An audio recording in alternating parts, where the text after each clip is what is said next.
An NFT, non-fungible token. That's what I want to share with you in this video. To be upfront and to respect your time, if you're looking for something more advanced, this will not be a video for you. But if you're looking for a beginner's guide and you showed up saying, Clay, all I've heard of is an NFT, maybe you didn't even know what an NFT stood for until just now, well then perfect. You are who this class is designed for. What is an NFT? Why does it have value? Where is this value coming from? What gives it value? Those are the sorts of topics that I'll be talking about here in this class. But again, if you're looking for something more advanced, this won't be a video for you. But if you're ready for an online beginner's guide, let's go to my desktop and let's get the class started. Welcome to my desktop. Let's hop right into it. Non-fungible tokens, NFTs, and let's get these things explained. A beginner's guide. So let's hop right into it and start with the ground level basics. What does fungible even mean? If you're immature like me, I saw that word and I remember seeing it for the first time and almost chuckled a little bit, like fungible. There's just something goofy about that word. But yes, what does it mean? Well, let's look at a few different definitions. May be replaced by another. Capable of mutual substitution. Readily changeable. So when you see those various definitions, what sort of words come to mind? Well, this is what comes to mind. You're just not that special. There's nothing special. There's nothing unique about an object or anything that you would call fungible. At the core, you're just not special. Nothing unique. So for you Matrix fans out there, answer this question for me. Mr. Smith in the Matrix is what? Hopefully you're saying, well, he is fungible because yes, there's nothing special about him. There's nothing unique about him. There are a whole lot of Mr. Smiths in the Matrix. So now we got to focus on the double negative. Does everybody remember learning about double negatives? You know, if you say, I don't have no money, what does that mean? Well, if you don't have no money, that means you do have money. So the double negative here, in other words, if something is not special, then what is it? Then hopefully you're saying, well, if something is not special, then it is what? Well, it would be special, right? There would be something unique about it. Dare I say they'd kind of be a big deal. So how does this translate? Well, let's go once again through these definitions. It may be replaced by another. No. Capable of mutual substitution? No. Readily changeable? No. None of those things are possible because of that double negative, the non-fungible. So non-fungible, we have a double negative in play here. So what is the something? It is a token. Now let me ask you something real quick. Is this token special or is it not special? Well, it is a non-fungible token, and because of that double negative, hopefully you're saying, okay, this is a unique, this is a special token. But it's not a token like you would think of, or at least what I think of. Maybe I'm revealing my age here. You go to the arcade or whatever, and you got to use tokens. It's nothing like that. In this situation, our token is just simply digital code. That is what our token is. It is coding. And I'm not a coder, but it's just a bunch of random stuff that doesn't make sense to me. But at the core, it is a code. So a unique digital code, a special digital code, whatever of those terms fits best in your mind, that's what's going on here, because it's non-fungible, which again makes it special, makes it unique. I realize I keep repeating myself, but I want to drive that home because that's all we're talking about here is a unique situation. So what is the point of all this? Well, an NFT, non-fungible token, can represent all sorts of different things. Basically, it is a noun, right? Who remembers nouns going back to school? A person, place, or thing. That's what an NFT represents. A noun. I realize that's broad, but that really goes to show how broad NFTs actually are. So in this situation, it's all in digital form. That is the big difference, is we have a noun, but this noun, person, place, or thing, is being represented in a digital form. So typical NFT nouns, what could something be? And I want to encourage you that depending on when you're watching this, whether it's right when I release it or 10 years from now, typical, that could change. There could be something completely different that is now considered a typical NFT, but that does not change the fact that even 10 years, 20 years from now, something that may be typical is still going to be a person, place, or thing, and it will still be a noun. So it still applies. But as of now, art, music, memes, collectible items, video game items, and the list goes on and on. And like I said, you just never know what it quite might be. Basically, everything. Anything and everything is what an NFT could be and could represent. And the best way I would say this is just whatever year you're watching this, type in the year and then go with NFT trends.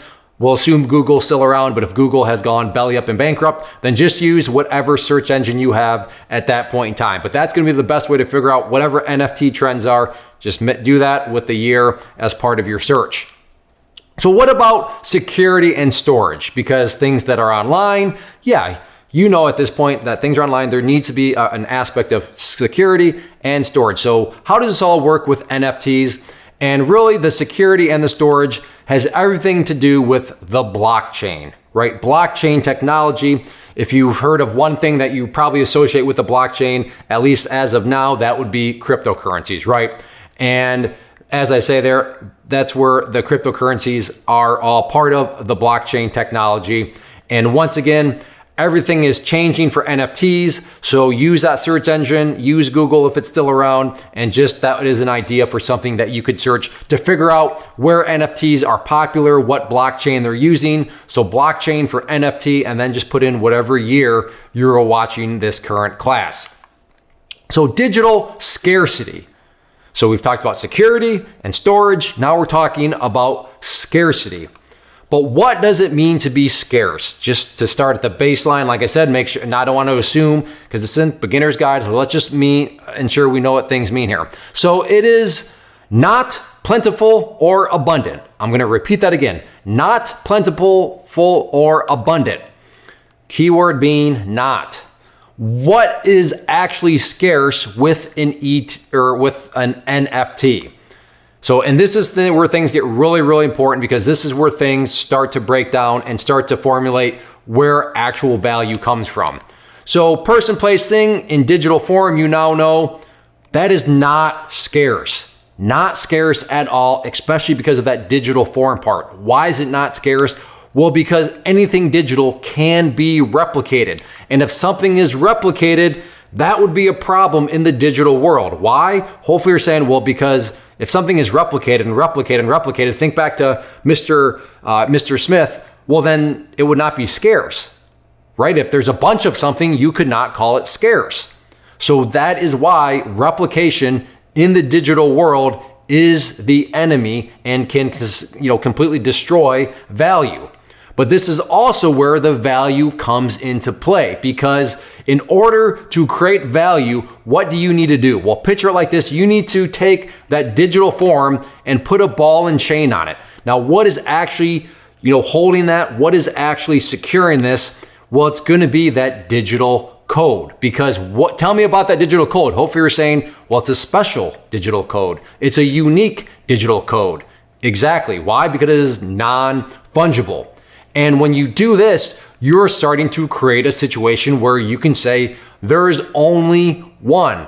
And when you do this, there can only be one. Why can there only be one? Because again, to circle back, and I know I'm annoying you, but hopefully it's sinking in, because there can only be one because there's only one of those codes. You can't replicate that code. You can't do anything to that code because of that blockchain security.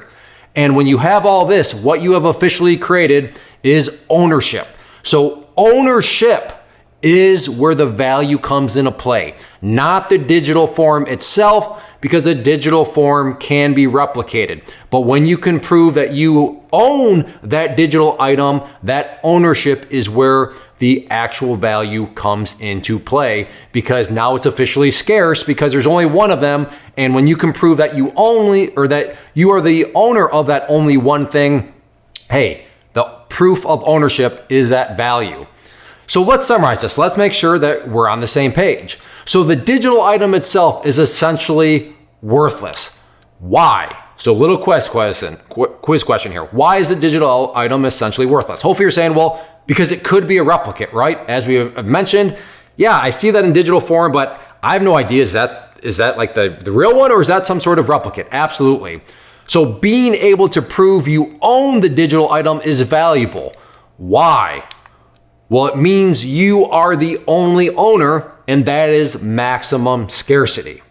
So hopefully you're doing all right with the quiz questions. Here's another one. So what is used to prove you are the only owner?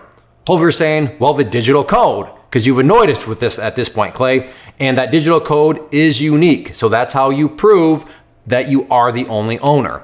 So how is the code protected and secured? Hopefully you're saying the blockchain. And there you go. That is an NFT at the core. Something that is very unique, something that cannot be replicated, and you ensure that it's unique by that unique digital code, and that digital code ultimately proves that you are the only owner. And when you are the only owner, you have maximum scarcity, which means maximum uniqueness, and that is where the value comes into play.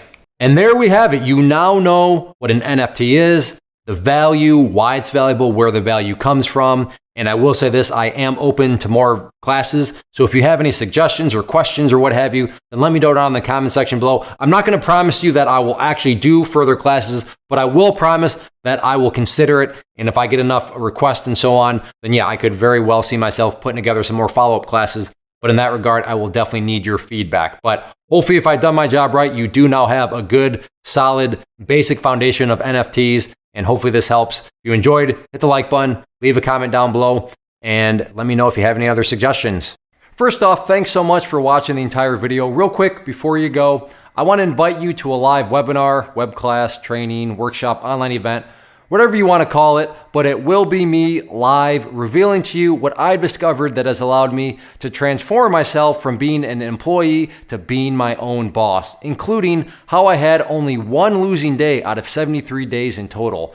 I'm going to cover 3 keys that have helped me unlock profitable consistency within the markets. The first key is super weird, but in a productive type of way. The second key is super awesome because it quite literally is wired into our DNA as humans, making it very easy to use. But in a cruel way, this becomes a pitfall for many traders. I'll explain it all though, including how to avoid the pitfall that it creates for some. And yeah, the third key, when you hear it, sounds way too good to be true, but it's not, and I'll show you how it all works. Then at the end, I open it up for a question and answer session that is, again, totally live. Even if you can't make the live session, please still sign up as it will be recorded, and you can go back and watch the replay that I will send you.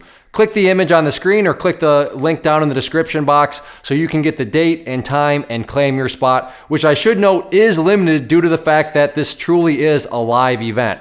If you have any questions, let me know. If not, I'll be seeing you soon.